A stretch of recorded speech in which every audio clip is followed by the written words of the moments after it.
आप सभी को छठ पर्व की हार्दिक शुभकामनाएं।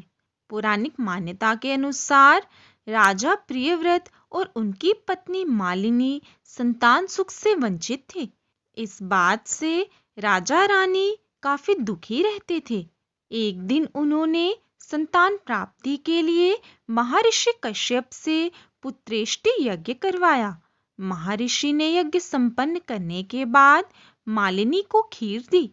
खीर का सेवन करने के बाद मालिनी गर्भवती हो गई और 9 महीने बाद उसे एक पुत्र की प्राप्ति हुई, लेकिन दुर्भाग्य से उसका पुत्र मृत पैदा हुआ।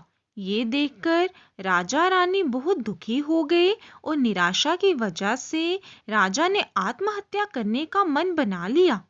परंतु जैसे ही राजा आत्महत्या करने लगे तो उनके सामने भगवान की मानस पुत्री देवसेना प्रकट हुई और उन्होंने कहा कि मैं षष्ठी देवी हूँ और मैं लोगों को पुत्र सुख प्रदान करती हूँ। जो व्यक्ति सच्चे मन से मेरी पूजा करता है उसकी मैं सभी मनोकामना पूर्ण करती हूँ। यदि राजन तुम मेरी विधि विधान से पूजा करोगे तो मैं तुम्हें पुत्र रत्न प्राप्ति का वरदान दूंगी। देवी के कहे अनुसार राजा प्रियव्रत ने कार्तिक शुक्ल की षष्ठी तिथि को देवी षष्ठी की पूजा की। इस पूजा के फलस्वरूप रानी मालिनी एक बार फिर से गर्भवती हुई और ठीक 9 महीने बाद उन्हें एक सुंदर पुत्र की प्राप्ति हुई। कहते हैं तभी से छठ पर्व मनाए जाने की परंपरा शुरू हुई।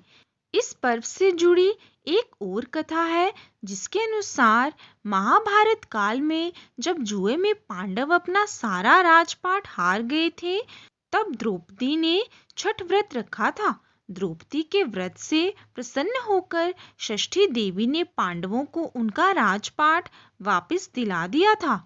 वहीं एक अन्य पौराणिक कथा के मुताबिक महाभारत काल में सूर्यपुत्र कर्ण ने सबसे पहले सूर्यदेव की पूजा की थी और कहा जाता है कि घंटों पानी में खड़े होकर कर्ण सूर्यदेव को अर्घ्य देता था। सूर्यदेव की कृपा से कर्ण एक महान योद्धा बना था। आज भी छठ में अर्घ्य दान की यही परंपरा चली आ रही है। इसी के साथ छठ पूजा व्रत कथा समाप्त होती है।